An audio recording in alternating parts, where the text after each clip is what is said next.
संहार नारायण गोवर्धन गिरिरमण गोपी मानसहरण नारायण शरयुधीर विहार सज्जन ऋषि मंदार नारायण विश्वामित्र मखत्र विविध परासु चरित्र नारायण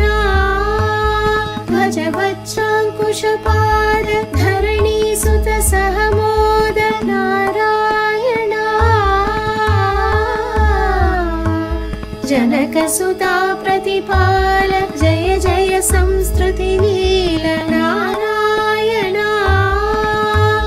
दशरथ वाग्धृतिवार दण्डकवन संचार नारायण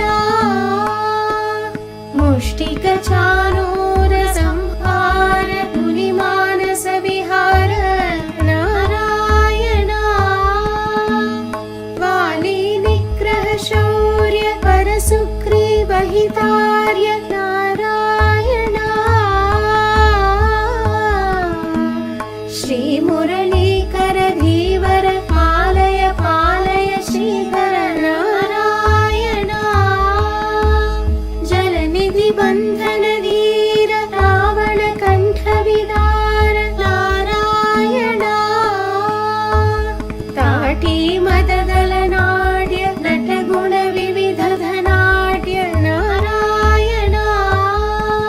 गौतम पत्नी पूजन करुणा घनावलोकन नारायण संभ्रम सीताहार साकेत पुरविहार नारायण अचलोधृति चञ्चत्कर भक्तानुग्रह तत्पर नारायण नैगमगान विनोद रक्षित सुप्रह्लाद नारायण नारायण नारायण जय गोविन्द हरे गोविन्द हरे नारायण नारायण जय गोपाल हरे नारायण नारायण नारायण इति श्रीमच्छङ्कराचार्य विरचित नारायण स्तोत्रम् सम्पूर्णम्।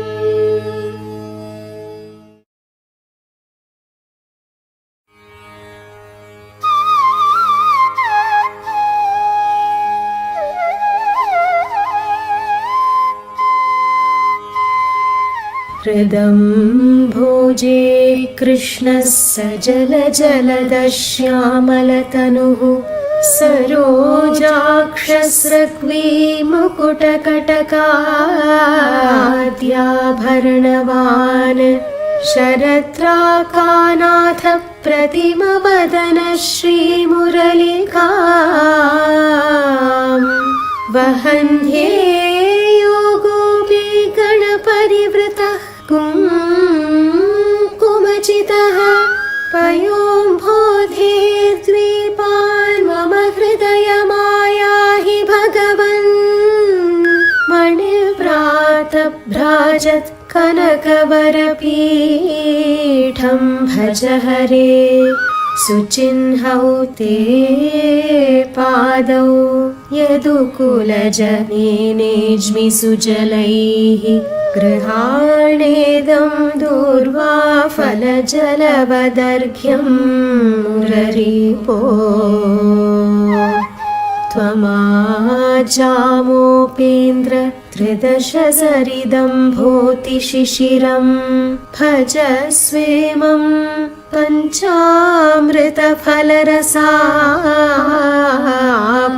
पञ्चामृतफलरसाप्लावमघहन् द्युनद्याः कालिन्द्या अपि कनककुम्भस्थितमिदम् जलं तेन स्नानं कुरु कुरु कुरुष्वाचमनकम् स्फटिद्वर्णे वस्त्रे भज विजयकान्ताधिहरण प्रलम्बारिभ्रातर्मृदुलमुपवीतं कुरुगले ललाटे पाटीरं मृगमदयुतं धारय हरे गृहाणेदं वाल्यं शतदलतुलस्या विरचितम्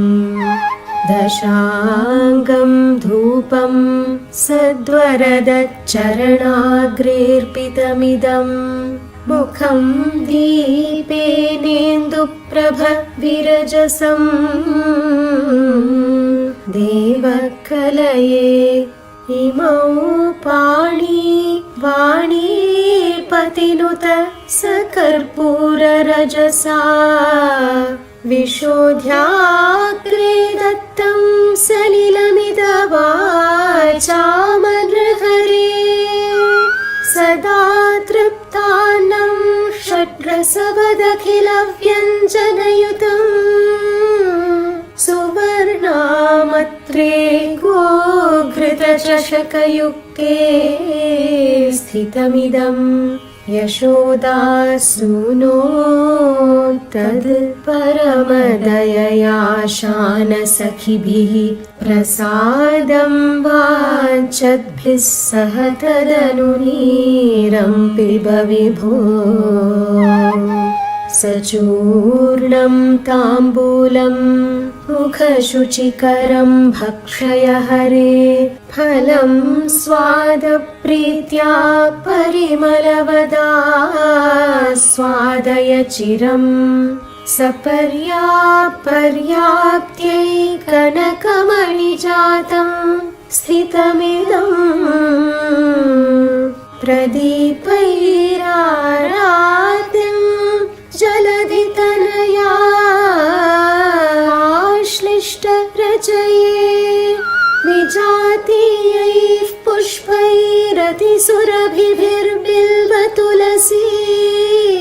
पुष्पैरतिसुरभिर्बिल्वतुलसीयुतैश्चेमं पुष्पाञ्जलिमजितते मूर्ध्नि निदधे तव प्रादक्षिण्यक्रमणम् अघविध्वंसिरचितम् चतुर्वारं विष्णो जनिपथगते शान्तविदुषा नमस्कारोष्टाङ्गः सकलदुरितध्वंसनपटुः कृतं नृत्यं गीतं स्तुतिरपि रमाकान्ततय्यं तव प्रीत्यै भूयादहमपि च दासस्तव विभो कृतं चित्रं पूर्णं कुरु कुरु नमस्तेऽस्तु भगवन् सदा सेव्यः कृष्णः सजलघननीलः करतले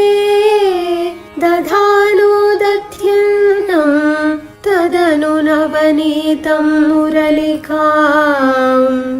कदाचित् कान्तानां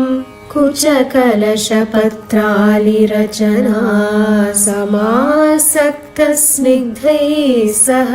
शिशुविहारं विरचयन्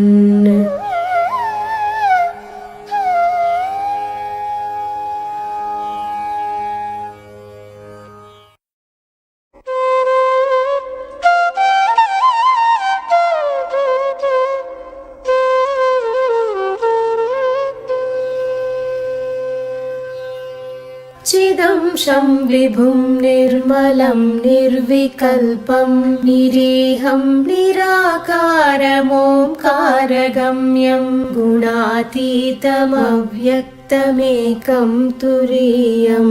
परं ब्रह्मयं वेद तस्मै नमस्ते विशुद्धं शिवं शान्तमाद्यन्तशून्यं जगज्जीवनं ज्योतिरानन्दरूपम् अधिग्देशकालव्यवच्छेदनीयं त्रयीवक्त्रं शक्तियं वेद तस्मै नमस्ते।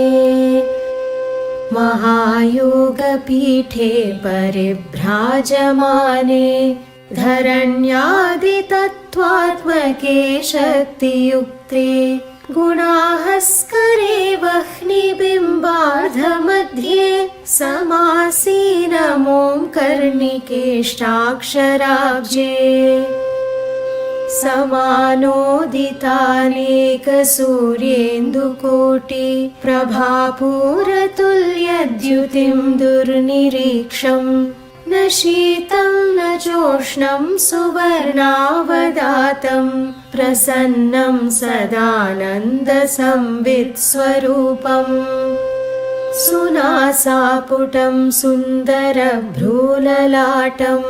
किरीटोचिताकुञ्चितस्निग्धकेशं स्फुरत् पुण्डरीकाभिरामायताक्षं समुत्फुल्लरत्नप्रसूनावतंसं लसत्कुण्डलामृष्टगण्डस्थलान्तं जपारागचोराधरं चारुहासम् अलिव्याकुलामोदिमन्दारमालं महोरस्फुरत् कौस्तुभोदारहारम्